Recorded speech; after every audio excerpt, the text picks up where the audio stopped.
Hi, welcome back. Thank you again for tuning in. Um, I see that I actually have some followers. People are subscribing. Some people are watching.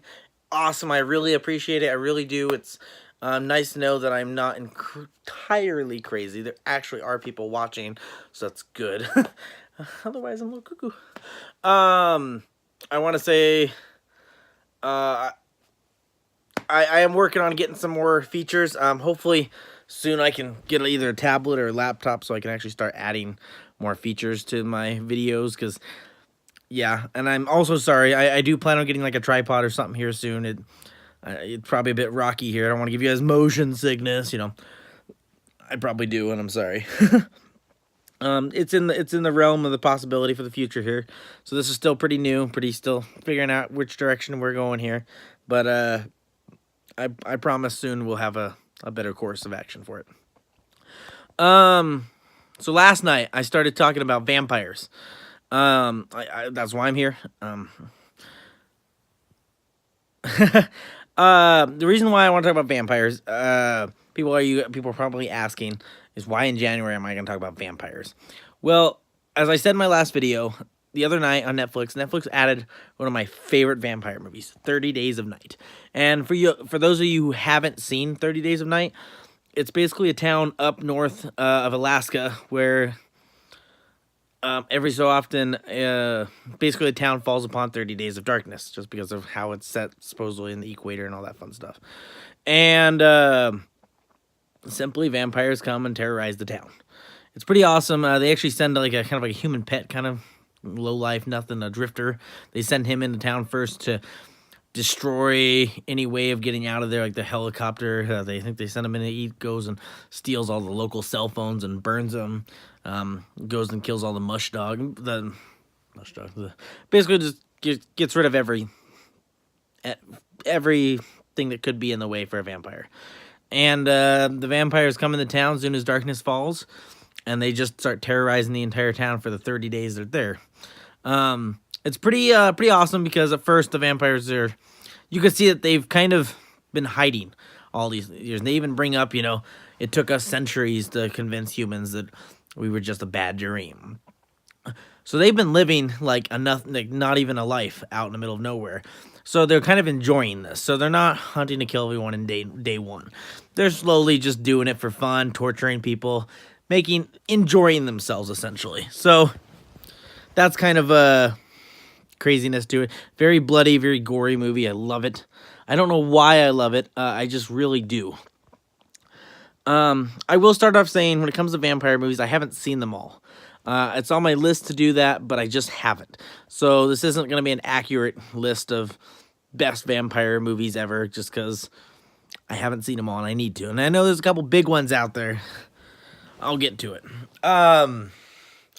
I really love the idea, the lore behind vampire movies. I love the lore behind vampires in general. I think it's awesome.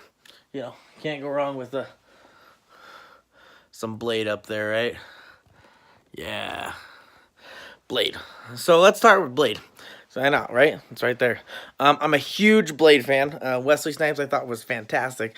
It's probably awesome talking about Blade just because with Black Panther coming out next month, people are like, oh, finally we're getting a black superhero. And Marvel's like, guys, we did Blade back in like, almost 2 decades ago. Just saying. Yeah, because DC's like, yeah, we did Suicide Squad. And it's like, nope, Wesley Snipes got you guys down. I'm granted, his character is a very different character from the comics, but I still think he did a fantastic job as Blade. So, thank you, Wesley Snipes. But sorry, I'm trying to figure out how to do this, guys. I apologize. Like I said, I need a tripod or something. I don't like holding this thing because I'm sorry, but it gets tiring. It really does. But at the same time, I have nowhere to really set you guys. Trying to think of the best scenario. I wonder if I could set you up over here. Let's see. Does this work pretty well? I don't know. Let's find out.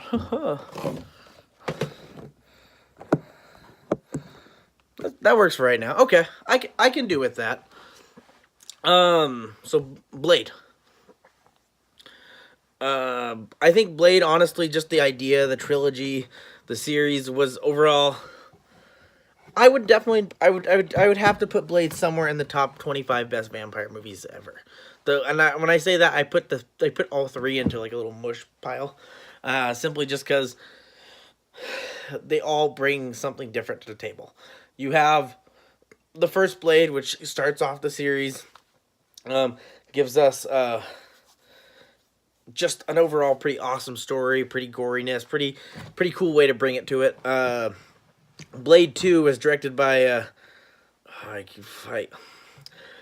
I always why am I drawing a blank? Funny because I love this director and I'm drawing a blank on his full name, but I call him Del Toro because Del Toro, same guy did Pacific Rim, Pan's Labyrinth, makes amazing shit, like for reals. He brought a whole new weird, sick, twisted darkness to the story. I love that. And then Blade 3, Blade Trinity. First off, we get to touch bases with Dracula, so that was cool. Then we get Jessica Biel, so that was cool. And then, for you, those of you who don't realize it, Ryan Reynolds was actually in Blade Trinity, part of the Night Stalkers, and he was awesome. And actually, if you go back into some of his interviews, he even admits that when he was talking to the director, who, you know, the casting, all that stuff of doing Deadpool, he asked why he got the role, and it wasn't because he did the Deadpool movie, no, Deadpool with, you know, Wolverine origin. It was because he did Hannibal King in Blade Trinity, who was a foul-mouthed mercenary, pretty much, who was badass with a blade, and he was just an asshole, and it worked really great. And they're like, you know, you already were Blade in Blade. I mean, not Blade. You were already Deadpool in Blade Trinity. So, that's awesome. So I thought that was great. So like I said, in the top 25, I would have to definitely put up there the Blade movies. Earlier I said Del Toro. Del Toro actually did another vampire movie. Is that one of his, like, I think one... I always want to say it's his very first movie he ever did, but actually I don't think that's true. I think it's maybe like his second or third. But a movie called Kronos. That one, I don't know if I would rate it in the top 25, but I would definitely call it one you'd want to look up, because it takes a really different toll on the vampire lore, the outlook of it. Instead of vampires being like a race of humans, vampires are created, like man-created vampires. And it's not, there's not a bunch of them out there. It's a device, the Kronos device. Man wanted to live forever. He created a device. It attaches itself to your skin, and it allows you to live forever, pretty much. You can pretty much heal from almost any wound. You can almost pretty much never die. However, if you wish to stay looking youthful and be able to survive, you're going to have to start drinking blood. You're going to start craving blood immensely. And it was a weird movie. It's very outdated, but it was awesome. It was half in, you know, it takes place in Mexico, so it's half Spanish, half English, so a little bit in there, but I enjoyed it. Old school movie, but I really enjoyed it. Definitely one I would say look into if you like vampire stuff, and if you, anything Del Toro makes is just amazing. Like, I don't think he can make a bad thing, just saying. Let's see what. You know what? Lost Boys. Let's go to there. I don't know why, but we're gonna go out of order somewhere. Lost Boys.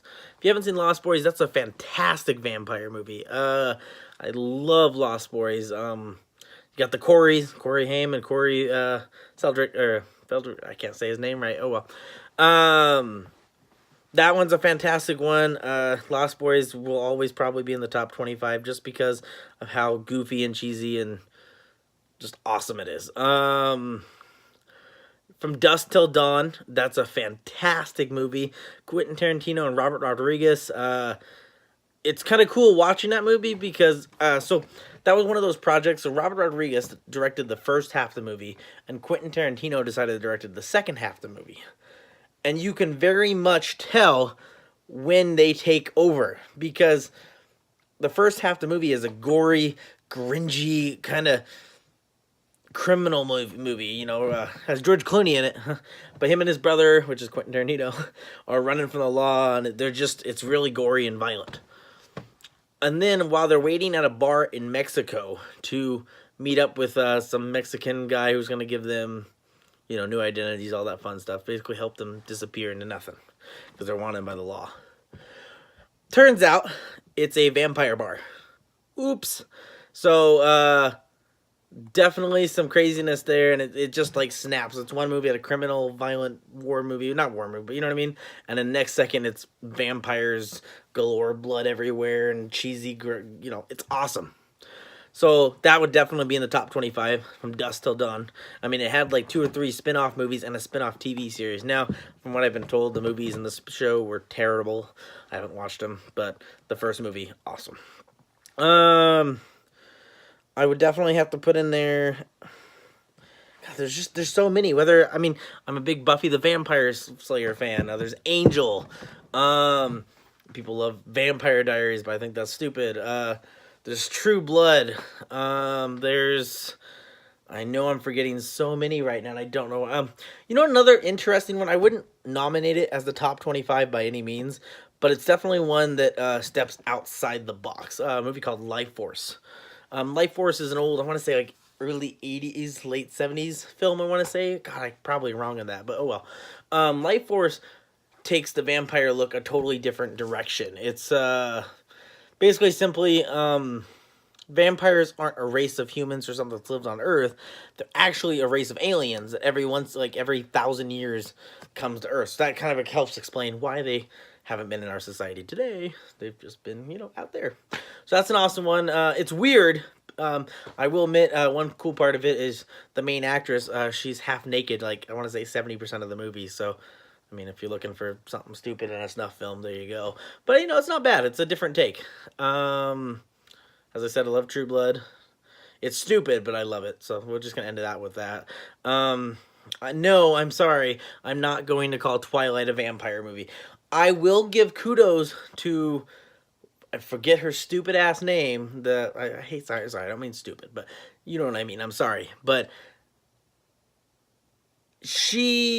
I give her points for going outside the box because that was something that no one had done before with the vampire, so that was cool. However, I hated the direction she went with it. So it's one of those to each his own.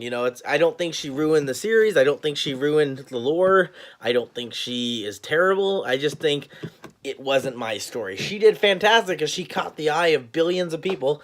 Everyone has something that catches their eye. I mean, there's still people out there who hate Harry Potter. I'm not one of those people. Just don't attack me. But Twilight. Yeah, no, I'm not gonna be in there. Ooh, a movie called Let Me In. I don't know if I would not once again nominate that in top 25. However, I would definitely say one to look into. It's a really, really slow, dramatic horror, but it's awesome. I think it's based off. If I remember correctly, it's based off an old poem, but it's kind of it's semi terrifying. If you actually watch it, it's semi terrifying, but it's very slow. With slow movies, let's go to Interview with a Vampire. I would actually nominate that in the top 25 vampire movies just because it is based off of a vampire story. From what I've been told, it actually followed the story semi-decently. Also, it's the only movie in existence where you have Tom Cruise, Brad Pitt, and, James Spader. Yeah, James Spader. Oh, no, wait. Why did I just say James Spader? It's not James Spader. Oh, now I know. I hate myself. It's not James Spader. I'm not going to remember his name. Nope, we're just going to move past that. I don't remember his name. But either way, just the fact that Brad Pitt and... Yeah, just those two together, just... Only movie in existence. Because people are like, those are the two big action heroes. You got freaking Mr. and Mrs. Smith meet Mission Impossible. And that's the only movie you ever see them together. So that's kind of a cool one. Really slow, really long, but really cool story. And I really like storytelling, so I liked it. Trying to think what other ones. What am I missing? I know I'm missing a bunch. There's a bunch I'm missing right now, I can tell you that. Vampires. I don't know. I guess I would just say overall I love vampire stuff.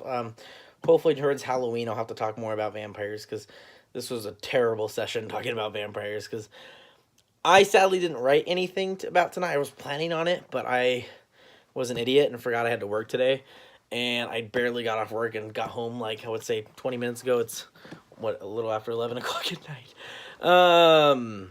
So, yeah, I know. I have to work for a living, unlike some of the other YouTubers. So, sorry. Or I should say, sorry, Brandon. I have to work for a living, unlike you. I'm just teasing you, Brandon. I like you. Brandon's cool. Brandon's a buddy. I found out today that he subscribes to me. My girlfriend told me. So, hi, Brandon. Shout out to you. A couple things I will tell you real quick before we end up tonight is I plan on doing some other cool exclusive stuff here in the vid. If you're a Pop Funko like we talked about last time, I actually have a awesome guy who has a legitimate, awesome, fantastic business. You know those like loot crates and those kind of boxes and stuff? He does one of those boxes. He creates them and ships them all over the country. Hopefully either next month or hopefully next month, we're going to go ahead and buy one of his boxes and we're going to unbox it for you. So that'll be fun. Plus, he actually orders pops. So I'm gonna get with him and see if we can get a link to that. Hopefully up on my page either today or tomorrow. Well, probably tomorrow. This is too late at night. So hopefully tomorrow I'll get that link up on my page.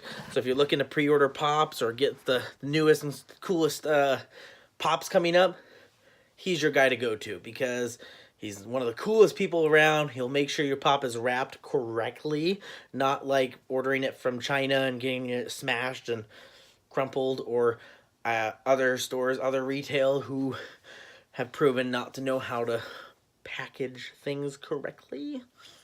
And there's a lot of retail who does that. And it's sad. I mean, I know people are gonna say, "Oh, it's this person, this person." I'm gonna say right now, it's all of you. It's all of them. All these people don't know how to package. Don't get me wrong. There's other companies who have, I'll say 90% of the time will have good stuff. There's always that every once in a while stuff that comes in bad. That happens. But then there's other companies where I would say 50-50. And I'm sorry, but if it's 50-50, that's actually not good odds. I know a lot of times like, oh, it's 50-50. No. These are bad odds. If 50% of the, chance that your shit's going to come in damage, that's bad. Fix that. Either way, though, I hopefully will get some more Funko news in there. I have some other cool things in the pipeline, maybe having some like live discussions, bringing some friends in, and we're going to debate stupid stuff that always loves to piss people off. So that's fun, right? Pissing people off, talking about stuff. Oh, I'm wearing my awesome Death Trooper shirt. Gotta love that. Star Wars fan. But some awesome stuff coming up here. We're going to talk about movies. We're going to do some reviews on items. We're going to have debates, talk about cool stuff, and hopefully this is going to be a good year. So thank you for listening tonight and watching this super long video. Sorry, guys.